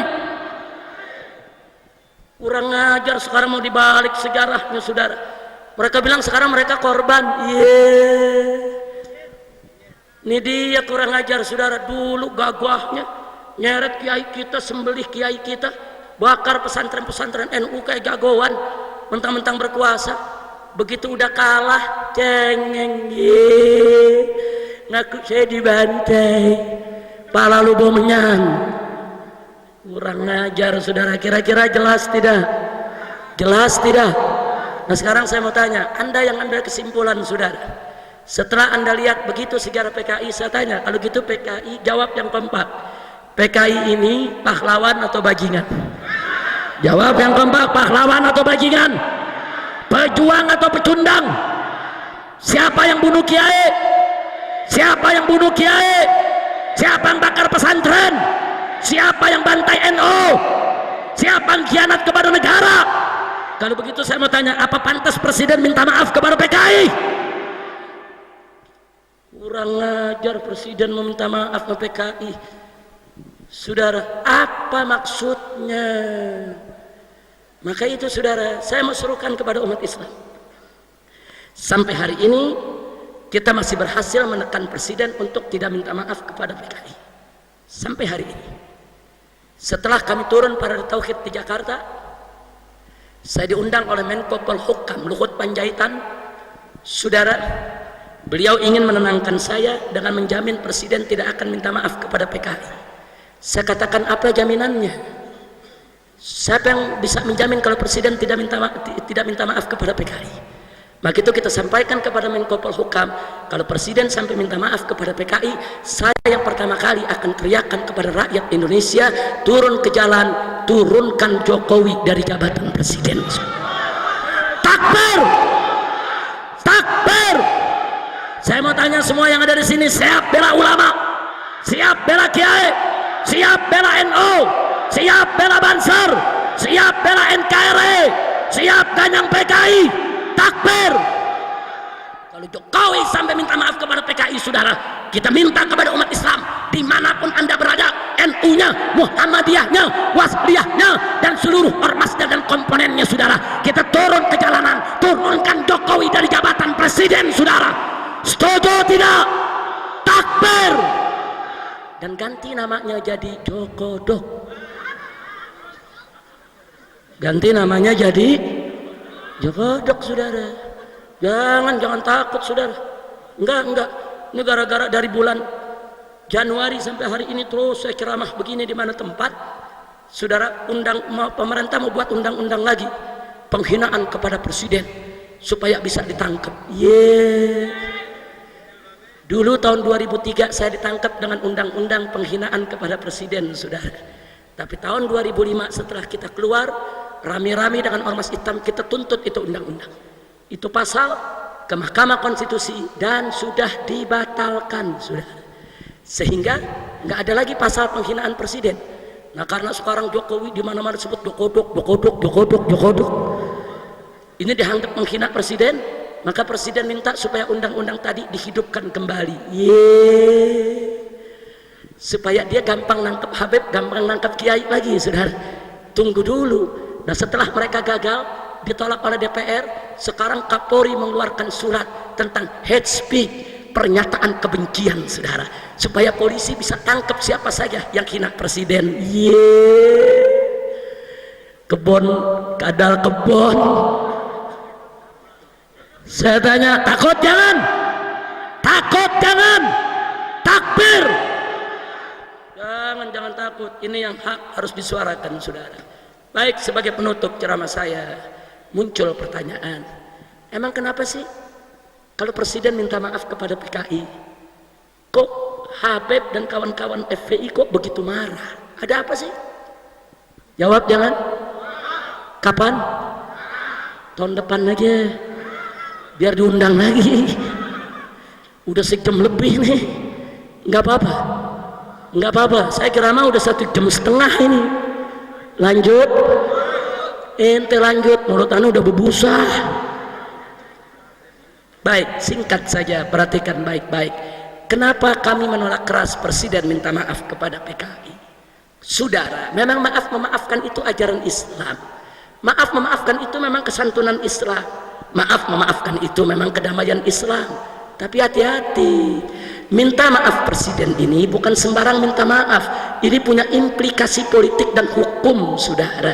Satu, kalau presiden minta maaf kepada PKI, maka itu akan diterjemahkan oleh media, oleh semua jurnalis, oleh semua pakar di negeri ini bahwa PKI tidak bersalah, saudara. Nah, saya mau tanya, kalau PKI nggak salah, berarti yang salah NU, berarti yang salah Banser, berarti yang salah Ansor, berarti yang salah Kiai, berarti yang salah pesantren, berarti yang salah tentara, berarti yang salah polisi, berarti yang salah negara. Hati-hati Pak Jokowi minta maaf. Yang kedua, kalau presiden minta maaf kepada PKI, berarti PKI tidak salah. Dengan demikian implikasi hukumnya, PKI berhak mendapatkan rehabilitasi. Apa itu rehabilitasi? Dikembalikan nama baiknya, dipulihkan kembali partainya, dan diserahkan kembali seluruh aset PKI yang pernah disita oleh negara, saudara. PKI mesti resmi berdiri lagi, saudara. Berarti pembubaran PKI tidak sah. Berarti TAP MPRS nomor 25 tahun 66 itu semua tidak sah, saudara, alias bohong, penipuan. Hati-hati, presiden melawan keputusan MPR, saudara. Nggak boleh sembarangan, saudara.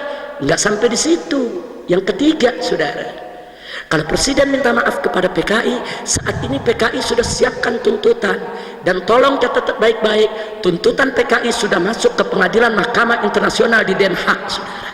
Sejak 3 hari yang lalu sudah masuk ke Mahkamah Internasional, Mahkamah Hak Asasi Manusia, dan mereka minta ganti rugi per anggota PKI 1 miliar rupiah, saudara. Dan catat, anggota PKI di tahun 1965 terdaftar 3 juta orang, saudara. Satu orang harus dapat, baik yang meninggal dunia maupun yang dipenjara maupun yang diawasi di tengah masyarakat, satu orangnya harus dapat 1 miliar. 3 juta kali 1 miliar jumlahnya adalah 3.000 triliun. Bayangkan kalau setiap anggota PKI dapat 1 miliar, yang 500 juta diambil untuk dirinya, yang 500 juta bagi-bagi sama orang kampung di sekitarnya untuk pilih partai PKI. Kira-kira besok menang lagi gak? Jujur, di negara kita ini rakyat yang masih bisa dibeli suaranya banyak tidak? Jujur, banyak tidak? Banyak tidak? Hati-hati Bapak Presiden meminta maaf kepada PKI. Enggak sampai di situ, saudara. Yang berikut, yang keempat adalah, begitu presiden minta maaf kepada PKI, saudara, dan pengadilan HAM dibuka atas tuntutan PKI, maka berarti, saudara, semua kiai-kiai kita, orang-orang tua kita yang di tahun 65 ikut NU, ikut Ansor, ikut Banser, ikut lawan PKI, mereka semua akan diseret ke pengadilan hak asasi manusia, diseret sebagai penjahat perang, melakukan pelanggaran HAM berat sebab sudah bantai PKI, kurang ajar. Berarti hari ini kiai-kiai kita, sepuh-sepuh kita, kiai di Tebu Ireng, kiai di Jombang sana, kiai di Lirboyo, kiai di Sidagiri, saudara, kiai di Krapyak Jogja, kiai di Rembang, saudara, di mana-mana kiai-kiai NU, saudara, yang hari ini usia mereka sudah 70 tahun. Tanya mereka, dulu tahun 65 mereka komandan Banser, dulu tahun 65 mereka pimpinan cabang ranting daripada GP Ansor, dulu tahun 65 mereka ikut perang melawan PKI, saudara. Kalau ini sampai masuk Mahkamah Internasional, berarti kiai-kiai kita di Rembang, di Tebu Ireng, di Krapyak, di Sidagiri, di mana-mana, saudara, termasuk di Kenggong Probolinggo sana, saudara, semuanya harus menjadi penjahat perang dan dituntut, saudara, sebagai penjahat perang dengan dalih, saudara, melakukan pelanggaran HAM berat, membantai PKI, kurang ajar. Saya jujur mau tanya semua di sini umat Islam, apa Anda rela besok kiai-kiai Anda di pondok-pondok pesantren itu diseret sebagai penjahat perang? Jawab yang kompak, rela tidak? Ridho tidak? Siap bela kiai? Siap bela NU? Takbir! Jadi waktu Kiai Haji Salahuddin Wahid Gus Solah menyatakan, kalau presiden minta maaf kepada PKI, hati NU akan terlukai, itu nggak main-main, saudara. Nggak main-main. Dulu almarhum Kiai Haji Yusuf Hashim tahun 65 itu pimpinannya Banser, saudara, gagah memimpin perlawanan terhadap PKI di mana-mana, saudara. Dan tentara negara ini harus bersyukur kalau hari itu NU tidak melakukan perlawanan terhadap PKI. Siapa yang melawan, saudara? Masumi udah bubar, GPII udah bubar, Muhammadiyah, ulama-ulama kiainya udah ditangkap-tangkepi, saudara. Siapa yang bela negara ini kalau bukan NU, saudara? Siapa yang bela negara ini kalau bukan Ansor, saudara? Kontribusi NU, kontribusi Banser, kontribusi Ansor, saudara, terhadap keselamatan NKRI dari rongrongan PKI tidak bisa dipungkiri, betul? Maka itu saya mau tanya sekali lagi, jadi yang salah NU atau PKI? Kiai atau PKI? Pesantren atau PKI? Ansor atau PKI? Banser atau PKI? Takbir! Saudara, kakek saya dari ibu itu komandan Banser di Tanah Abang Petamburan, saudara. Dulu ditangkap oleh Cakrabirawa dengan tokoh-tokoh NU Betawi, saudara, karena dituduh tidak pro kepada PKI. Ditangkap, saudara, disiksa, dilucuti, saudara, muka sudah tidak kelihatan muka, luka di mana-mana. Cuman Allah selamatkan nyawanya, saudara. Beliau bersama tokoh NU Betawi Haji Matsani dan Haji Muntako, saudara, diseret dari depan rumah oleh Cakrabirawa karena dulu Tanah Abang, saudara, sampai Harmoni Kota itu adalah basis PKI di tahun 65, saudara. Nah, jadi artinya, saudara, orang-orang tua kami dulu, kakek-kakek kami, keluarga kami, guru-guru kami, mereka orang-orang NU, mereka orang-orang Banser, mereka orang-orang Ansor. Kami tahu kakek kami berjuang, datuk kami berjuang, warga kami berjuang, guru-guru kami berjuang, kiai kami berjuang. Lalu sekarang presiden ingin minta maaf kepada PKI, terus mereka mau sebut kakek-kakek kami, kiai-kiai kami sebagai penjahat perang. Kurang ajar. Insya Allah, enggak, saya enggak main-main di sini, sudah. Enggak, kalau coba-coba presiden minta maaf kepada PKI, kita akan goyang, kita akan demo setiap hari. Paling tinggi resiko mati, saudara. Mati cuman pindah tempat dari dunia ke akhirat. Wah, pindah tempatnya enak, digotong lagi, saudara. Nggak usah takut mati di jalan Allah, betul? Betul. Maka itu saya mau tanya semua di sini, siap bersatu? Umat Islam siap bersatu, siap berjuang, siap bela Allah, siap bela Rasul, siap bela Quran, siap bela Islam, siap bela Kiai, siap bela NU, siap bela Banser, siap bela Ansor, siap bela NKRI. Takbir, sallu ala Nabi.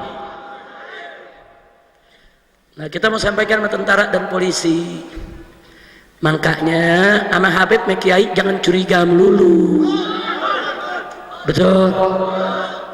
Dulu tentara kalau nggak ada NU mau kemana? Dipotong lo semua. Nah, jenderalnya udah dipotong, betul? Alhamdulillah ada NU, ada Habib, ada Kiai. Jangan Duh, Habib dicurigain, Kiai dicurigain. Jangan, saudara. Besok kalau PKI bangkit, siapa yang bela Anda? Baik-baik sama ulama, baik-baik sama Kiai, baik-baik sama pondok pesantren, betul? Jadi kalau besok PKI bangkit, polisi tentara tidur aja, senjatanya kasih laskar. Jangan kasih Banser istirahat dulu gantian. Biar FPI yang sikat PKI. Setuju tidak? Setuju tidak? Takbir. Kalau ada yang nanya, dulu FPI kemana? Kan belum lahir. Dulu mana ada FPI, kan belum lahir, betul? Kakek saya komandan Banser, guru saya pengurus NU, saudara. Wah, sampai sekarang FPI pun tetap anak NU, cuman anak bandel.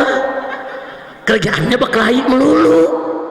Sebenarnya gitu doang. Kalau soal akidahnya sama-sama Asy'ari, fikihnya sama-sama Syafi'i, sholawat doyan, tawasul doyan, tabaruk doyan, sama. Cuman ada orang nggak suka kalau kita ini harmonis, betul? Ada orang nggak suka kalau kita akur, betul? Makanya kita mau diadu semua, betul? Maka itu saya mau tanya, siap bersatu, siap berjuang bersama, siap bersaudara, musuh NU Muhammadiyah atau PKI? Saya mau tanya, musuh NU Muhammadiyah atau PKI? Musuh Banser FPI atau PKI? Takbir. Alhamdulillah. Kira-kira jelas tidak? Paham semua? Nah, jujur, kalau presiden minta maaf kepada PKI, bahaya tidak? Bahaya tidak? Terima atau tolak? Biarkan atau lawan? Siap lawan? Siap jihad lagi? 22 Oktober dijadikan Hari Santri Nasional, betul? Atas permintaan PBNU, betul? Tanya dong, kenapa 22 Oktober itu bisa menjadi Hari Santri? Karena di tanggal 22 Oktober, saudara, NU di bawah kepemimpinan Hadratus Syekh Al-Alimul Allama Kiai Haji Hasyim Asy'ari radhiyallahu taala anhu wa an jami'il muslimin, saudara, mengeluarkan resolusi jihad. Kenapa beliau keluarkan resolusi jihad? Karena nikah mendarat, saudara, di Surabaya. Inggris dan Belanda membonceng nikah, dia pengen jajah lagi Indonesia. Makanya Kiai Haji Hasyim Asy'ari dan ulama-ulama NU kala itu sepakat keluarkan resolusi jihad, umumkan di pondok-pondok pesantren, saudara. Akhirnya, saudara, meledaklah peristiwa 10 November, semangat arek-arek Surabaya melawan Inggris, melawan Belanda, sampai jenderal Inggris ikut mati karena resolusi jihad yang dikeluarkan NU, saudara. Takbir. Berarti saya tanya, NU jasanya besar tidak? Besar tidak? Besar tidak? Maka itu kita wajib jaga NU, saudara. NU adalah rumah besar Ahlus Sunnah wal Jamaah. NU nggak boleh dikotori sama Syiah, betul? NU nggak boleh dikotori sama Wahabi, betul? NU nggak boleh dikotori sama liberal, saudara, betul? Siap jaga NU, siap bela NU, siap bersihkan NU dari liberal. Takbir, sallu ala nabi. NU rumah besar Ahlus Sunnah wal Jamaah, termasuk rumah front pembela Islam, karena front pembela Islam ikut Ahlus Sunnah wal Jamaah. Karena itu seluruh anggota FPI di seluruh Indonesia wajib untuk ikut memiliki NU, wajib untuk ikut menjaga NU, wajib untuk ikut membela NU, saudara. NU rumah besar Ahlus Sunnah wal Jamaah yang didirikan oleh Hadratus Syekh Al-Alimul Allamah Kiai Haji Hasyim Asy'ari atas dasar akidah Asy'ariyah dan fikih Imam Syafi'i, saudara. Tidak boleh dirubah, tidak boleh dikotori mau dengan Syiah, dengan Wahabi, dengan liberal, tidak boleh. NU harus tetap menjadi rumah besar Ahlus Sunnah wal Jamaah. Setuju tidak? Setuju tidak? Nah, jadi sampai di sini ceramah saya mau tanya, kalau gitu NU Ansor Banser jasanya besar tidak buat negara? Jasanya besar tidak lawan PKI? Jadi kalau Presiden Jokowi coba-coba membela PKI, saudara, langkai dulu mayat NU, betul? Dan sebelum langkai mayat NU, langkai dulu mayat FPI. Nah, langkai dulu anaknya, lu jangan lawan bapaknya, gua colok. Lawan sini anaknya dulu. Setuju? Setuju? Ini dia nih repotnya, punya presiden tukang mebel begini nih. Bukan dia urusin negara, urusin minta maaf sama PKI. Urusin tuh asap-asap di Sumatera, asap. Urusin asap, urusin tuh pengangguran banyak, urusin tuh sembako pada naik di mana-mana, urusin tuh desa-desa. Yang diurusin minta maaf sama PKI. Kutil babi. Akhirnya kita mohon kepada Allah, mohon kepada Allah bibarakatil Fatihah wa mu'jizatil Fatihah, agar Bapak Presiden Republik Indonesia Joko Widodo dapat taufik dan hidayah, sehingga tidak minta maaf kepada PKI dan umat Islam di Indonesia, khususnya NU dan seluruh Ahlus Sunnah wal Jamaah dikuatkan, diberikan kemenangan oleh Allah Subhanahu wa taala. Ala hadhihi niyyah wa likulli niyatin salihah wa ila hadratin nabiyil mustafa sallallahu alaihi wasallam bisiril Fatihah.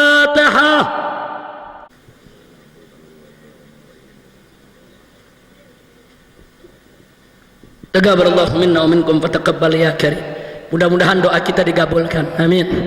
Jadi sungguh pun kita kritik keras sama presiden, sungguh pun kita protes keras kepada presiden, tetap kita harus doakan kebaikan buat dia. Jangan disumpahin. Kalau kita sumpahin jadi presiden setan, tahu sumpahan kita diterima, benar-benar jadi setan besok. Nah kalau jadi setan kan rakyat yang susah, betul? Jadi jangan doain biar jadi presiden yang baik, biar jadi presiden dapat taufik dan hidayah. Jangan sampai minta maaf kepada PKI. Nah, maka itu saya mau tanya kesimpulan akhir saudara kepada semua yang ada di sini. Jawab rame-rame yang kompak. Jadi kalau begitu PKI itu pahlawan atau bajingan? Pejuang atau pecundang? Kalau begitu apa pantas presiden minta maaf kepada PKI? Pantas tidak? Pantas tidak? Kalau presiden minta maaf kepada PKI, kita terima atau tolak? Biarkan atau lawan? Siap turunkan presiden? Takbir, sallu ala nabi. Siap bersatu, siap bersaudara. Takbir, sallu ala nabi. Nah, sampai di sini ceramah saya pada malam hari ini. Besok pagi insya Allah saya akan hadir dalam acara haul Kiai Haji Armiyah di Cikura. Nah insya Allah acara haul macam ini perlu kita datang. Ingatnya semuanya warga NU, sebab haul itu saudara sebagai bukti tanda cinta kita kepada ulama, sekaligus bentuk terima kasih kita kepada ulama yang telah berjuang mendahului kita, betul? Juga sekaligus sebagai volume silaturahmi antara kita dengan para ulama, betul? Dan sekaligus saudara kita bisa ngalap berkah tabarukan. Kalau Wahabi nggak percaya tabaruk, masa bodoh amat, emang gue pikirin. Kita bukan Wahabi, betul? Betul? Datang tabarukan sudah.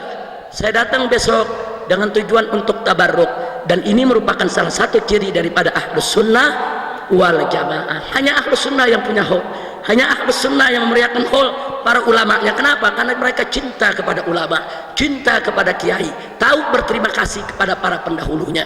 Dan Kiai Haji Arnia selama hidupnya, beliau adalah pendidik, beliau adalah guru, beliau adalah pejuang, beliau adalah benteng Ahlus Sunnah wal Jamaah. Mudah-mudahan besok kita bisa ketemu lagi. Amin. Siap hadir, siap datang, takbir. Nah, di sini saya ucapkan terima kasih kepada GP Ansor yang menjadi panitia, para banser yang luar biasa menjaga dengan begitu tertib, begitu juga kepada NU-nya, fatayatnya, muslimatnya, dan teristimewa untuk Ustadz Saifullah yang telah menjadi wasilah. Begitu juga kepada Bapak Bupati, yaitu Ki Entus yang sudah memberikan dukungan, termasuk Ibu Wakil Bupati, yaitu Nyai Hajah Ummi Azizah yang telah luar biasa mengikuti acara sampai selesai. Nah, mudah-mudahan Tegal ini Allah jadikan Madinatan Thayyibah, Madinatan Salihah, Madinatan Aminatan Mutmainnah, Madinatan Mubarakah. Amin ya Rabbal Alamin. Kalau dulu Tegal pernah direbut oleh PKI, maka ke depan tidak boleh lagi ada kata Tegal direbut oleh musuh Islam. Betul? Siap jaga Tegal, siap bela Tegal, takbir. Dan terima kasih kepada kiai-kiai yang lainnya.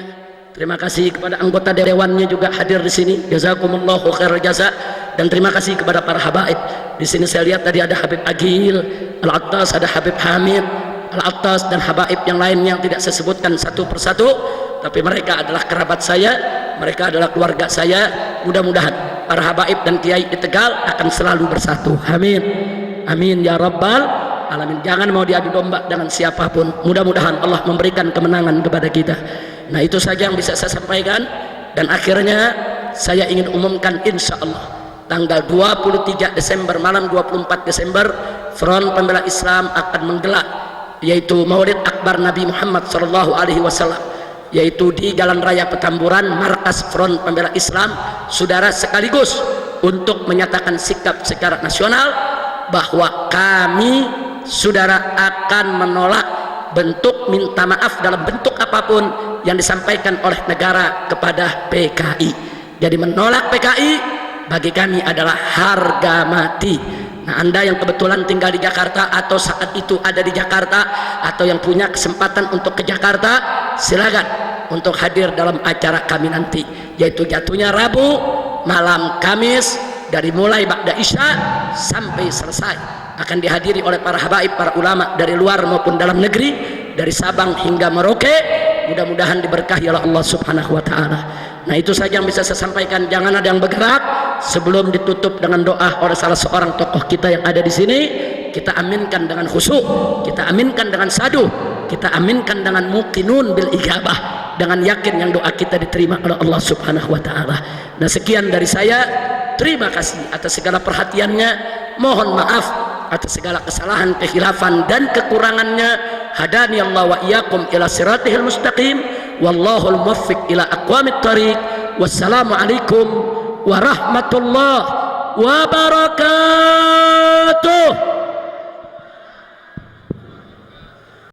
Kepada Al-Habib Dr. Muhammad Rizik Syihab LCMA yang telah memberikan mawaidhah hasanah sekaligus juga nasihatnya. Rahim, alhamdulillah rabbil alamin, hamdan yuafi ni'amahu wa yukafi mazidah. Ya Rabbana lakal hamdu kama yanbaghi li jalali wajhika wa 'azimi sultanik. Subhanaka la nuhsi sana'an 'alaika ma asnaita 'ala nafsik, falakal hamdu hatta tarda wa lakal hamdu idza radita wa lakal hamdu ba'da ridha. Allahumma shalli wa sallim 'ala sayyidina Muhammadin fil awwalin wa salli wa sallim 'ala sayyidina Muhammadin fil akhirin.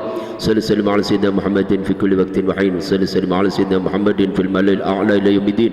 صل وسلم على سيدنا محمد حتى ترث الأرض من عليها وأنت خير الوارثين. اللهم إنا نستغفرك ونستودعك أدياننا وأبداننا وأنفسنا وأموالنا وأهلنا وكل شيء أعطيتنا. اللهم اجعلنا وإياهم في كنافك وأمانك وأيادك وجوارك من كل شيطان مريض وجبار عنيد وذي عين وذي بغي وذي حسد ومن شر كل ذي شر، إنك على كل شيء قدير.